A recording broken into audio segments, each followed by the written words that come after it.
Hello everyone. सो आज हम start कर रहे हैं क्लास 12 का first unit that is national income and related aggregates. Okay, तो सबसे पहले समझते हैं नेशनल का मतलब क्या होता है। नेशनल मतलब होल नेशन, यानी कि एक पूरी की पूरी कंट्री। एंड इनकम का मतलब होता है मनी रिसीव्ड। ठीक है, इसका मतलब क्या है? नेशनल इनकम मतलब money received by whole country और अ नेशन। अब एक कंट्री में बहुत सारे लोग हैं, सबका अपना अलग अलग बिजनेस है। अगर हम सबकी इनकम को ऐड कर देंगे तो फिर वो क्या कहलाएगा? That will be national income. Clear है ये बात? ओके, अब एक बार पढ़ते हैं कि नेशनल इनकम का मतलब क्या होता है। It is defined as the money value of all the final goods and services produced by the normal residents of a country over a period of one accounting year, irrespective of whether the production takes place within or outside the country. अब एक बार word by word समझते हैं इसका मतलब क्या है। सबसे पहले मनी वैल्यू। मनी वैल्यू का मतलब होता है कि नेशनल इनकम में हम सिर्फ उन्हीं चीज़ों को इंक्लूड करते हैं जिनको हम मॉनेटरी टर्म में मेजर कर सकते हैं। फॉर एग्जाम्पल, अगर एक नर्स हॉस्पिटल में ट्रीट कर रही है पेशेंट को, एक डॉक्टर अगर हॉस्पिटल में या फिर अपने क्लिनिक में ट्रीट कर रहा है पेशेंट को, और अगर एक टीचर स्कूल में पढ़ा रही है स्टूडेंट्स को, तो वहाँ सब हम उनकी इनकम को मॉनेटरी टर्म में मेजर कर सकते हैं। इसीलिए हम उन सभी चीज़ों को नेशनल इनकम में इंक्लूड करते हैं। ठीक है, बट अगर वही टीचर घर पर अपने बेटे को पढ़ाए, या फिर अगर वही डॉक्टर या फिर वही नर्स घर पर अपने इल पेरेंट्स या फिर बच्चों को ट्रीट करे, तो हम उन चीज़ों को, उनकी वैल्यू को हम इंक्लूड नहीं कर सकते, बिकॉज वहाँ पर हम उन चीज़ों को मॉनेटरी टर्म में मेजर नहीं कर सकते। तो इससे बात बहुत क्लियर है कि जो भी सर्विसेज अगर हम प्रोड्यूस कर रहे हैं ना अपने यूज के लिए या फिर अपनी फैमिली मेंबर्स के यूज के लिए, तो हम उनको नेशनल इनकम में बिल्कुल भी इंक्लूड नहीं करेंगे। क्लियर है? ठीक है, बट अगर हम कोई गुड प्रोड्यूस कर रहे हैं हमारी खुद की या फिर हमारी फैमिली की कंजम्पशन के लिए, तो हम उनको नेशनल इनकम में इंक्लूड करते हैं। फॉर एग्जाम्पल, अगर एक एसी का शोरूम है, ठीक है, उन्होंने एसी डिस्प्ले पे तो लगा रखे हैं, बट वही एक एसी उन्होंने अपने ऑफिस में भी लगाया हुआ है, तो हम उसको इंक्लूड करेंगे, यानी कि हम उसकी इम्प्यूटेड वैल्यू को इंक्लूड करते हैं नेशनल इनकम में। सिमिलरली, अगर आप एक घर में रह रहे हो, अगर आप अब आपके घर की वैल्यू को तो हम इंक्लूड नहीं कर सकते डायरेक्टली, तो हम उसकी इम्प्यूटेड वैल्यू को इंक्लूड करेंगे नेशनल इनकम में। Clear?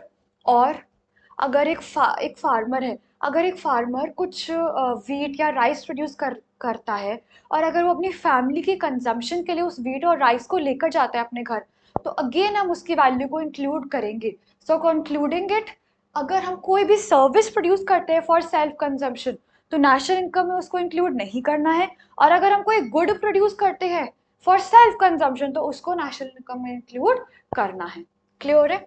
Next, final good and services, यानी कि नेशनल इनकम में हम सिर्फ उन गुड और उन सर्विस को इंक्लूड करेंगे जो कि फाइनल है। ठीक है, तो गुड का मतलब क्या होता है और सर्विस का मतलब क्या होता है, पहले वो समझते हैं। गुड होते हैं टैंजिबल असेट्स, जिनको हम देख सकते हैं, जिनको हम छू सकते हैं। और सर्विस का मतलब होता है इंटैंजिबल असेट, जिनको हम देख नहीं सकते, सिर्फ महसूस कर सकते हैं। क्लियर? अगर आप कोई मार्केट में कुछ जूस पीने जा रहे हो या फिर कुछ स्टेशनरी परचेज करने जा रहे हो, तो वहां पर आप मनी देकर उनसे कोई गुड, कोई चीज, कोई टैंजिबल असेट लेकर आते हो, तो उनको कहते हैं गुड। वेराज अगर आप किसी डॉक्टर पर जा रहे हो कुछ ट्रीटमेंट लेने के लिए, या फिर अगर आप स्कूल में जा रहे हो पढ़ाई करने के लिए, तो वहां पर आप कोई टैंजिबल असेट नहीं, बल्कि एक इनटैंजिबल असेट, यानी कि आप नॉलेज ग्रास्प कर कर आते हो या फिर ट्रीटमेंट लेकर आते हो, तो उन चीजों को हम देख नहीं सकते, खाली महसूस कर सकते हैं, इसीलिए उनको कहते हैं सर्विसेज। ठीक है, तो नेशनल इनकम में हम गुड्स को भी इंक्लूड करते हैं और एक सर्विस को भी इंक्लूड करते हैं। जैसे आप रेस्टोरेंट में कुछ खाने जाते हो, तो वहां पर जो आपका बिल आता है होटल का, वो गुड्स का बिल आता है, तो हम उसके लिए पे करते हैं। और जो भी सर्विस चार्ज लगता है उसको हम बोलते हैं सर्विसेज। क्लियर? तो जो ये गुड्स और सर्विस होते हैं ना, ये दो टाइप्स के होते हैं, एक होता है फाइनल गुड और एंड सर्विस, और दूसरा होता है intermediate goods and service. Clear है ये बात? ओके, अब एक बार इलैबोरेट कर कर समझते हैं कि final goods and intermediate goods का मतलब क्या होता है। Okay, for example, there is a farmer, and एक फार्मर शुगर केन प्रोड्यूस कर कर आगे एक शुगर फैक्ट्री को दे रहा है, एंड वही शुगर फैक्ट्री शुगर प्रोड्यूस कर कर एक स्वीट शॉप को दे रही है। ठीक है, तो यहाँ पर जो भी ये स्वीट शॉप जो भी स्वीट्स प्रोड्यूस करेगी वो किसके लिए प्रोड्यूस करेगी? एक कंज्यूमर के लिए। तो नेशनल इनकम में हम सिर्फ और सिर्फ स्वीट्स की वैल्यू को इंक्लूड करेंगे, वेरएस शुगर और शुगर केन की वैल्यू को नेशनल इनकम में इंक्लूड नहीं करा जाता है। ओके, तो जो ये शुगर केन एंड शुगर है ये दोनों हमारे इनपुट्स है जो कि स्वीट्स बनाने में काम आते हैं, इसीलिए हम इन इनपुट्स को क्या नाम देते हैं? इन्हें हम कहते हैं इंटरमीडिएट गुड्स। क्लियर? इनको हम क्या कहते हैं? इनको हम बोलते हैं इंटरमीडिएट गुड। वेयर एज जो भी ये स्वीट्स प्रोड्यूस हो रही है for the final consumption of the consumer, इनको कहते हैं हम फाइनल गुड्स। क्लियर? अब नेशनल इनकम में अगर हम शुगर केन की वैल्यू को भी इंक्लूड करते हैं, शुगर की वैल्यू को भी इंक्लूड करते हैं और स्वीट्स की वैल्यू को भी इंक्लूड करते हैं, तो इससे हम क्या कर रहे हैं? हम एक ही चीज की वैल्यू मल्टीपल टाइम्स काउंट कर रहे हैं। So this will lead to the problem of double counting, और हम नहीं चाहते कि हम डबल काउंटिंग की प्रॉब्लम आने दें। हम हमेशा डबल काउंटिंग की प्रॉब्लम को अवॉइड ही करते हैं, इसीलिए हम नेशनल इनकम में सिर्फ और सिर्फ स्वीट्स की वैल्यू को इंक्लूड करेंगे, शुगर केन एंड शुगर की वैल्यू को हम इंक्लूड नहीं करते नेशनल इनकम में। Okay, one more example, for example there is a farmer, ठीक है, देयर इज अ फार्मर, वो वीट सेल कर रहा है, he is selling wheat of ₹200 to a miller. ठीक है, अब वो जो मिलर है वो आगे गेहूं बेचेगा, मैदा बेचेगा किसको? आगे वो मैदा बेच रहा है एक बेकर को। ठीक है, और बेकर ने बनाया एक केक, इस मैदे को यूज कर कर उस बेकर ने केक बनाया और उस केक की वैल्यू लगाई फॉर एग्जाम्पल 1,000 रुपए। ठीक है, और ये 1,000 का केक आखिर में खरीद कौन रहा है? एक फाइनल कंज्यूमर। तो यहाँ पर हम नेशनल इनकम में सिर्फ और सिर्फ आखिरी में जो वैल्यू आई है दैट इज 1,000 रुपीज, सिर्फ हम उसको इंक्लूड करते हैं नेशनल इनकम में, वेयर एज जो भी ये मिलर की वैल्यू है एंड जो भी ये फार्मर ने जो भी प्रोडक्शन करी है उसको हम नेशनल इनकम में इंक्लूड नहीं करते हैं। क्लियर? ये जो मैंने रेक्टेंगल बनाया है ना, इसके अंदर जो भी चीजें आएंगी इन सभी को हम क्या बोलते हैं? Intermediate good. अगर कोई भी चीज आपके रेक्टेंगल के बाहर आ जाती है तो हम उसको क्या बोलते हैं? Final good. तो नेशनल इनकम में हम कभी भी इंटरमीडिएट गुड्स की वैल्यू नहीं इंक्लूड करेंगे, सिर्फ और सिर्फ फाइनल गुड की वैल्यू को ही इंक्लूड करा जाता है।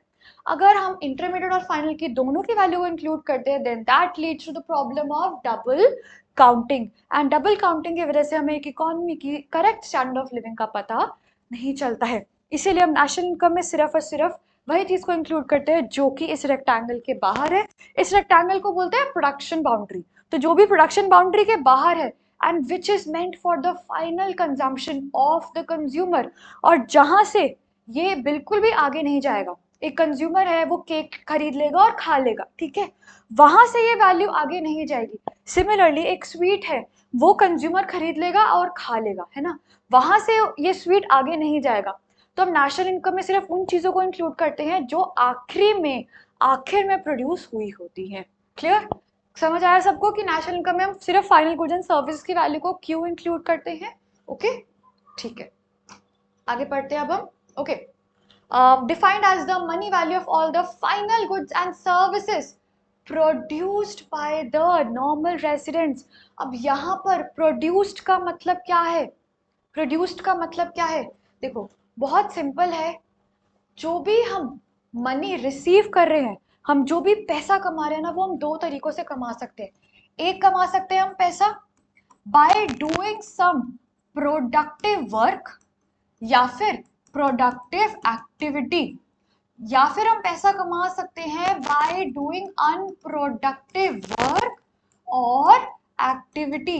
देखो पैसा कमा सकते हैं हम, एक तरीका होता है पैसा कमाने का बहुत मेहनत हार्ड वर्क कर कर आप पैसा कमा रहे हो, और दूसरा होता है बिना मेहनत करे ही आपको पैसा मिल रहा है। ठीक है, सो प्रोडक्टिव वर्क से जो भी हम पैसा कमाते हैं ना उसको बोलते हैं फैक्टर इनकम।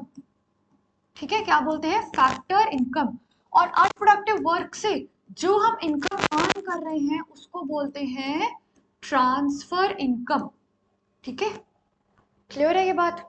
फैक्टर इनकम और ट्रांसफर इनकम का मतलब क्या होता है? जो भी हम पैसा कमा रहे हैं, जो भी हम मतलब हम है एक फैक्टर ऑफ प्रोडक्शन, यानी कि जो भी फैक्टर ऑफ प्रोडक्शन हार्डवर्क कर कर पैसा कमाएगा, कोई ना कोई प्रोडक्टिव एक्टिविटी कर कर मनी अर्न करेगा, उसको कहते हैं फैक्टर इनकम। और जो भी नॉन फैक्टर इनपुट्स होते हैं, अगर वो या फिर अगर कोई भी पर्सन है जो अनप्रोडक्टिव वर्क करके इनकम कमा रहा है, उसको बोलते हैं transfer income. Okay, example example जो भी पैसा लैंड के बदले मिलता है, ठीक है, जो भी पैसा लेबर को मिलता है, जो भी पैसा एक फॉर एग्जांपल कैपिटल पर मिलता है, या फिर जो भी पैसा एक एंटरप्रेन्योर अर्न करता है, उन सबको हम नेशनल इनकम में इंक्लूड करते हैं।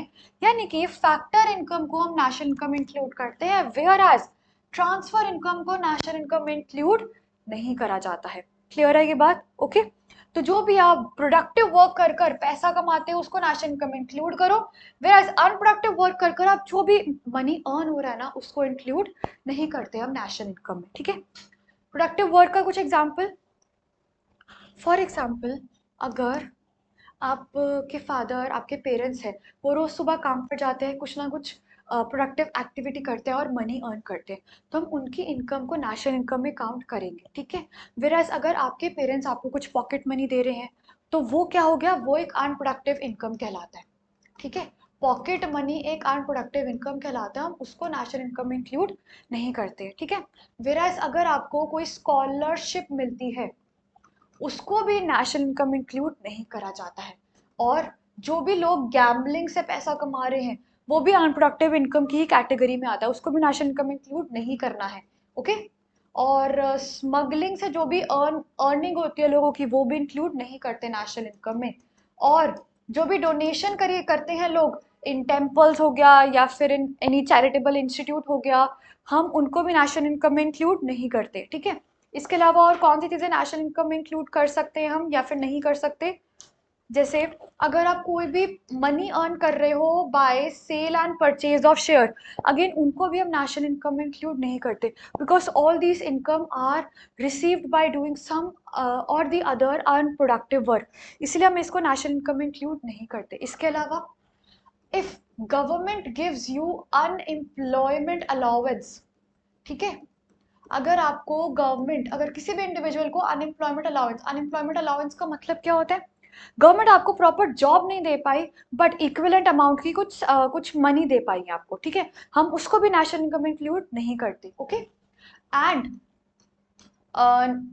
ओल्ड एज पेंशन, जो भी for example there is an old person और उसको टेक केयर करने के लिए कोई भी नहीं है, तो उनकी सर्वाइवल के लिए गवर्नमेंट उनको भी कुछ अमाउंट देती है, उसको कहते हैं ओल्ड एज पेंशन। तो वहाँ पर भी जो इनकम रिसीव हो रही है वो भी अनप्रोडक्टिव वर्क कर कर इनकम रिसीव होती है, उसको भी हम नेशनल इनकम में इंक्लूड नहीं करते हैं। इसके अलावा, ठीक है, इसके अलावा कुछ एग्जाम्पल्स, फॉर एग्जाम्पल जो भी कंपेंसेशन फ्लड विक्टिम्स को मिलता है वो भी इंक्लूड नहीं होता, या फिर जो भी कंपनसेशन एक सोल्जर की फैमिली को मिलता है इफ द सोल्जर डाइज, हम उसको भी नेशनल इनकम में इंक्लूड नहीं करते हैं। ठीक है, ये कुछ चीज़ें आपको ध्यान रखनी है जो हम नेशनल इनकम में इंक्लूड नहीं करते हैं। इसके अलावा गवर्नमेंट को जो टैक्सेस मिलते हैं वो भी नेशनल इनकम में इंक्लूड नहीं होते हैं, एंड जो भी गिफ्ट्स एंड ग्रांट्स मिलते हैं स्टेट को या फिर इंडिविजुअल को वो भी नेशनल इनकम में इंक्लूड नहीं करे जाते हैं। क्लियर है ये बात? ओके, नाउ क्या आप नेशनल इनकम में और क्या इंक्लूड कर सकते हैं, यानी कि और कुछ फैक्टर इनकम के एग्जांपल देने हैं। ठीक है, बहुत सिंपल है, जैसे आपके पेरेंट्स काम कर रहे हैं अभी मैंने बोला, तो उनकी हम इनकम को इंक्लूड करेंगे। तो बेसिकली कोई भी प्रोडक्टिव वर्क कर कर इनकम अर्न कर रहा है उसको हम नेशनल इनकम में काउंट करते हैं। ठीक है, कुछ चीजें ध्यान रखनी है, जैसे रिटायरमेंट बेनिफिट अगर किसी को मिलता है, ठीक है, सो वो उसको सिर्फ इसी बेसिस पर मिल रहा है क्योंकि उसने बहुत सालों तक बहुत मेहनत करके काम करा है, तो हम उसको भी नेशनल इनकम में इंक्लूड करते हैं। ठीक है, इसके अलावा अगर एक सोल्जर को कोई पेंशन मिले, अगेन उसको भी इंक्लूड करते हैं। क्लियर? ये सब बातें आपको बहुत ध्यान रखनी है। ठीक है, एमसीक्यू में पूछी जा सकती है। ओके, सो फैक्टर इनकम एक बाइलेटरल इनकम होती है। बाइलेटरल इनकम का मतलब क्या होता है, यहाँ पर जो सारे फैक्टर्स ऑफ प्रोडक्शन है वो अपने सर्विसेज प्रोवाइड करते हैं, अपनी कुछ एक्टिविटी करते हैं और उसके बदले उनको इनकम रिसीव होती है। एंड ट्रांसफर इनकम होती है यूनिलेटरल इनकम, यानी कि one way, one way income, यानी कि यहाँ पर कोई भी अब कुछ मेहनत नहीं कर रहा है, कोई भी प्रोडक्टिव वर्क नहीं कर रहा है, बट फिर भी उनको कोई ना कोई मनी रिसीव हो रहा है। ठीक है, इस इन सबको हम नेशनल इनकम इंक्लूड नहीं करते हैं, सिर्फ और सिर्फ फैक्टर इनकम को नेशनल इनकम में इंक्लूड करा जाता है। क्लियर है ये बात सभी को? ठीक है, चलो आगे बढ़ते हैं अब हम। Okay, moving forward, bye the normal residents, normal residence of a country. ठीक है, मतलब क्या हुआ इसका कि नेशनल इनकम में हम सिर्फ उन्हीं फाइनल गुड्स एंड सर्विसेज की फाइनल वैल्यू को इंक्लूड कर सकते हैं जो कि किसने प्रोड्यूस करी हैं, which are produce by the normal residence of a country. अब ये नॉर्मल रेजिडेंस का मतलब क्या होता है? देखो, नॉर्मल रेजिडेंट के ना दो मतलब होते हैं, दो चीजें होती है नॉर्मल रेजिडेंट में, बहुत ध्यान से सुनना। एक होता है नॉर्मल रेजिडेंस का मतलब that the person is residing in that country, वो उस कंट्री का पार्ट है। और दूसरा, उस पर्सन का जो इकोनॉमिक इंटरेस्ट है, यानी कि उस पर्सन की जो सोर्स ऑफ लाइवलीहुड है ना, वो भी उसी कंट्री को बिलोंग करता है। ठीक है, एक बार इलैबोरेट कर कर पढ़ते हैं नॉर्मल रेजिडेंस का मतलब क्या होता है। ओके, सो नॉर्मल रेजिडेंस का मतलब होता है, नॉर्मल रेजिडेंस का मतलब होता है that the person ordinarily reside,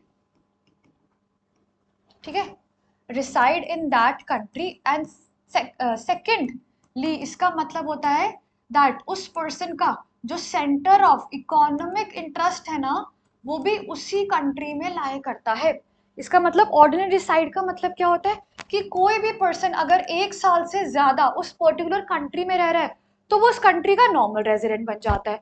और अगर उस पर्सन का economic interest, centre of economic interest, यानी कि उसका सोर्स ऑफ लाइवलीहुड भी अगर उसी कंट्री में रहता है, तो उसको बोलते हैं normal resident of that country. ठीक है, तो ये दो बातें बहुत ध्यान से सुननी है, आप बहुत ध्यान रखना है आपको। जैसे फॉर एग्जाम्पल, मैं इस कंट्री का ही पार्ट हूँ, मैं इस कंट्री में 1 साल से ज्यादा रह चुकी हूँ, एंड मैं इसी कंट्री में रहकर मेरा इकोनॉमिक इंटरेस्ट भी इसी कंट्री में लाई करता है, इस वजह से हम I will be a normal resident of India. Clear? But ये 1 ईयर का जो रूल है ना, ये हर एक सिचुएशन पे अप्लाई नहीं होता। अब एक बार बात करते हैं कि ये जो 1 ईयर का रूल किन किन सिचुएशन पे अप्लाई हम नहीं कर सकते हैं।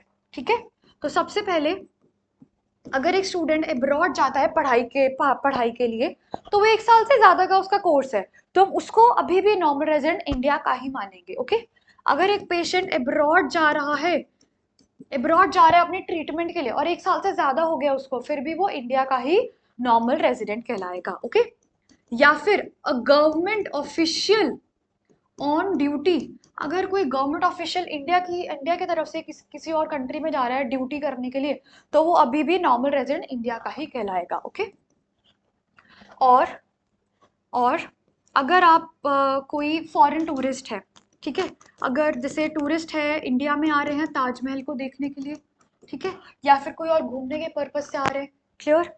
या फिर आप किसी दूसरी कंट्री में जा रहे हो कुछ घूमने के लिए और 1 साल से ज्यादा आप घूम रहे हो, तो स्टिल अभी भी आप इंडिया के ही नॉर्मल रेजिडेंट कहलाओगे। और अगर इंडिया में कोई घूमने के लिए आ रहा है और उसको 1 साल से ज्यादा टाइम हो चुका है, तो वो भी अभी नॉर्मल रेजिडेंट इंडिया का ही कहलाएगा। ओके, और फॉर एग्जाम्पल एक्टर और एक्ट्रेसेस है, वो बाहर की कंट्रीज में जा रहे हैं, कोई मूवी शूटिंग के लिए जा रहे हैं, या फिर कुछ और वर्क पर्पस के लिए जा रहे हैं, तो वो भी क्या कहलाएंगे, वो भी नॉर्मल रेजिडेंट्स इंडिया के ही कहलाएंगे। ठीक है, क्रिकेटर्स है, वो मे भी किसी मैच के सिलसिले में बाहर जा रहे हैं, 1 साल से अधिक टाइम हो चुका है उन्हें, तो अभी भी वो नॉर्मल रेजिडेंट इंडिया के ही कहलाएंगे, क्योंकि ये सारे कहने, ये सारे हमारे एक्सेप्शन है, इन सब पर 1 ईयर रूल लगता नहीं है। ठीक है, इसके अलावा international organisation like WHO, UNO के जो भी वर्कर्स है, ये भी उसी कंट्री के नॉर्मल रेजिडेंट्स कहलाएंगे जहां पर ये बिलोंग करते हैं। ओके, बट एक बात ध्यान रखना, इसके अंदर जितने भी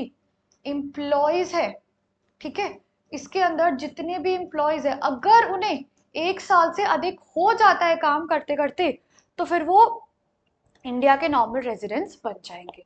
फॉर एग्जाम्पल, एक अमेरिकन है, वो इंडिया में WHO UNO के ऑफिस में काम कर रहा है, ठीक है, अगर वो 1 साल तक काम करता है तब तो ये रूल उसके लिए अप्लाई नहीं होगा, तो फिर वो अभी भी अमेरिका का ही रेजिडेंट कहलाएगा। बट अगर उसको UNO या WHO के ऑफिस में काम करते करते इंडिया के अंदर 1 साल से ज्यादा हो जाता है टाइम, तो फिर वो इंडिया का नॉर्मल रेजिडेंट बन जाएगा।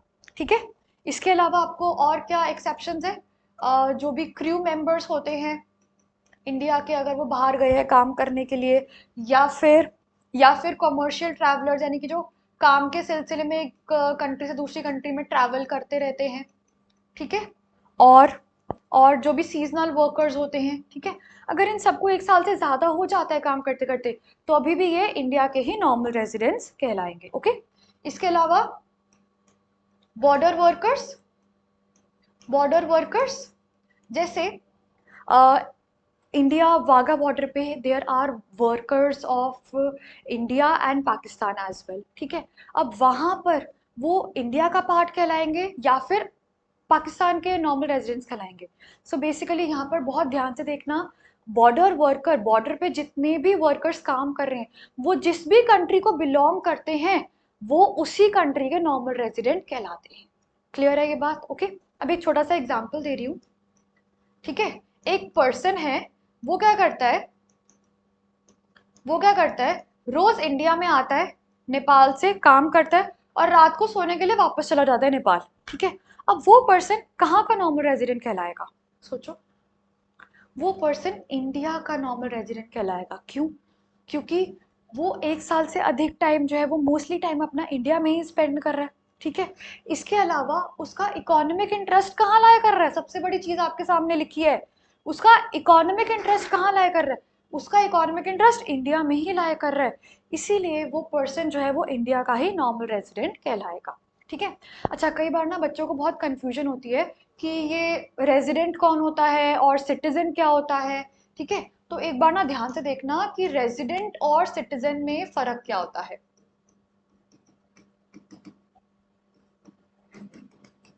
Residentship and citizenship, okay. तो रेजिडेंटशिप क्या होता है? रेजिडेंटशिप एक इकोनॉमिक कॉन्सेप्ट है, यानी कि आप उस कंट्री में 1 साल से ज्यादा रह रहे हो और उस कंट्री में रहकर आप पैसा कमा रहे हो, ठीक है, वो होता है रेजिडेंटशिप। और सिटीजनशिप होता है एक लीगल कॉन्सेप्ट, यानी कि अगर आप उस कंट्री में रह रहे हो नहीं रह रहे हो उससे फर्क नहीं पड़ता, बस आपके पास एक लीगली किस कंट्री की सिटीजनशिप है, वो पर्सन उस कंट्री का सिटीजन बन जाता है।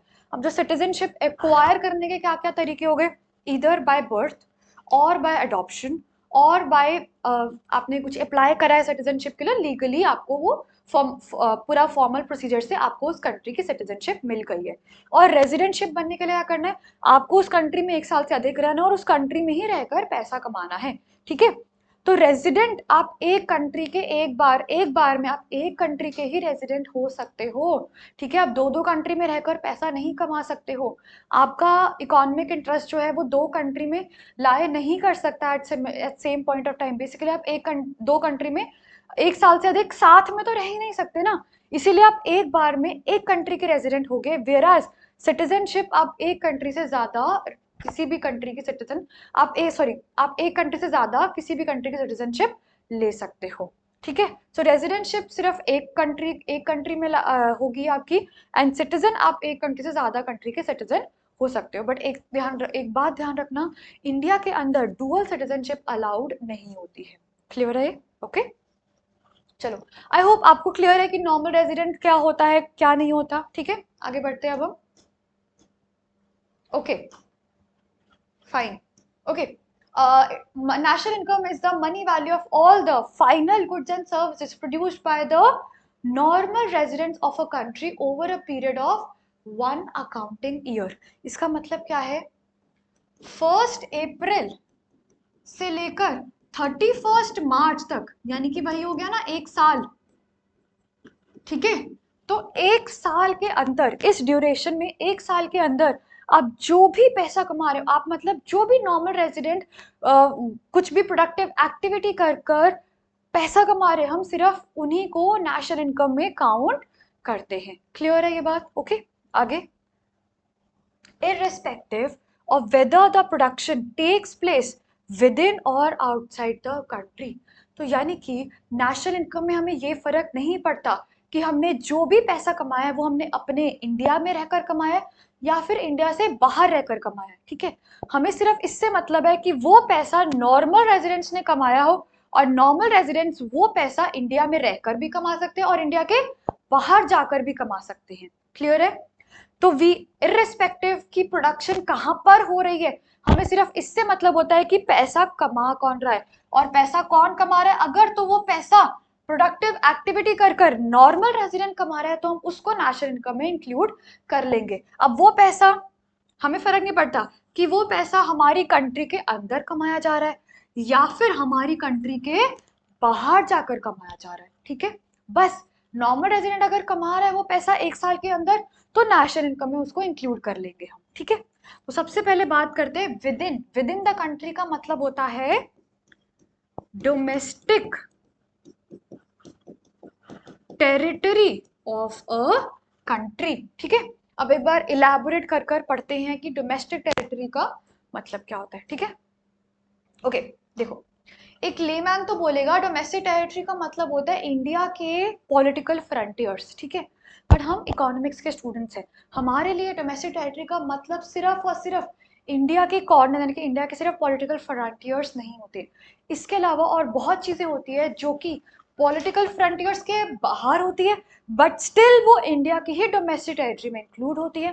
एंड इसके अलावा और भी चीजें होती है, इंडिया के पॉलिटिकल फ्रंटियर्स में भी कुछ ऐसी चीजें हैं जो कि हमारे डोमेस्टिक टेरिटरी का पार्ट नहीं होती है, क्लियर।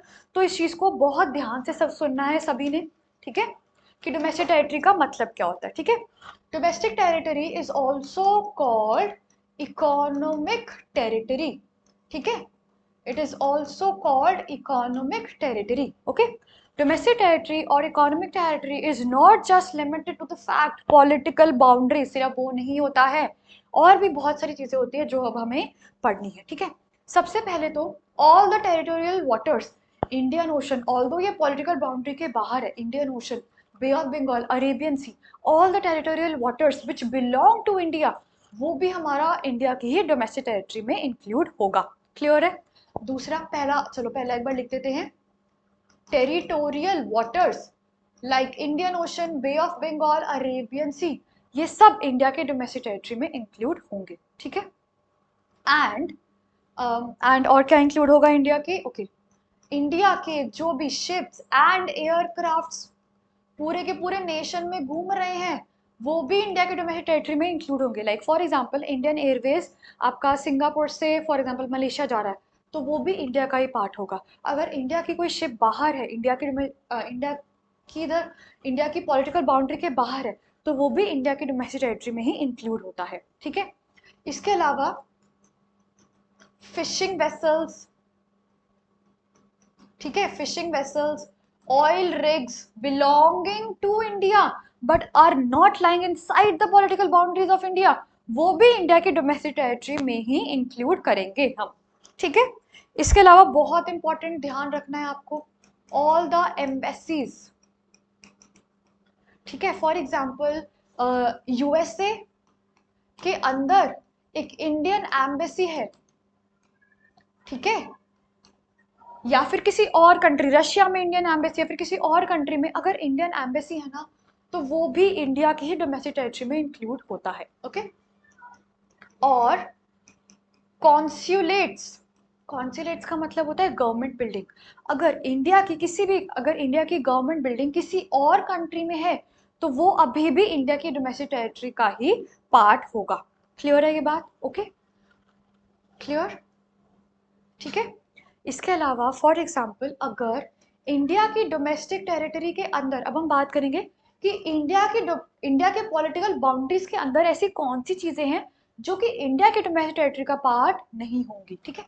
सबसे पहले WHO या फिर यूएनओ का ऑफिस है, वो सब कुछ हमारे इंडिया की डोमेस्टिक टेरिटरी के, अगर इंडिया के पॉलिटिकल बाउंड्रीज के अगर अंदर लाई कर रहा है तो हम उसको स्टिल इंडिया के डोमेस्टिक टेरिटरी का पार्ट नहीं बोलते हैं, ठीक है। या फिर अगर इंडिया की डोमेस्टिक टेरिटरी के अंदर कोई फॉरेन एम्बेसी है, ठीक है, अगर इंडिया के डोमेस्टिक टेरिटरी के अंदर कोई फॉरेन एम्बेसी है या फिर कोई मिलिट्री एस्टैब्लिशमेंट है ऑफ अ फॉरेन कंट्री, तो हम उससे भी इंडिया की डोमेस्टिक टेरिटरी में इंक्लूड नहीं करते हैं, क्लियर। तो ये ऊपर मैंने वो चीजें लिखी हैं जो कि इंडिया की पॉलिटिकल बाउंड्रीज के बाहर है बट इंडिया के डोमेस्टिक टेरिटरी के अंदर इंक्लूड किया जाता है इन्हें, और नीचे मैंने वो चीजें लिखी है जो कि इंडिया की पॉलिटिकल बाउंड्री के अंदर है, बट इनको हम इंडिया की डोमेस्टिक टेरिटरी का पार्ट बिल्कुल भी नहीं बोल सकते हैं। क्लियर है ये बात? ओके। सो यहाँ पर अब हमारी डेफिनेशन अच्छे से क्लियर होती है that what do we mean by national income. Okay, एक बार फटाफट रीड कर लेते हैं। National income is defined as the money value of all the final goods and services produced by the normal residents of a country over a period of one accounting year, irrespective of whether the production takes place within or outside the country. Okay, तो फटाफट इसको brief करते हैं। National income का मतलब क्या होता है कि हम नेशनल इनकम में सिर्फ उन चीजों को इंक्लूड करते हैं जिनकी कोई मनी वैल्यू होती है, और जो कि हमारे सिर्फ फाइनल गुड एंड सर्विस की मनी वैल्यू को इंक्लूड करा जाता है। और वो गुड्स एंड सर्विस कैसे प्रोड्यूस हुए हैं? कोई प्रोडक्टिव एक्टिविटी कर कर प्रोड्यूस हुए हैं। और उन गुड एंड सर्विस को प्रोड्यूस करा किसने है? नॉर्मल रेजिडेंट्स ने प्रोड्यूस करा है। और कब प्रोड्यूस करा है?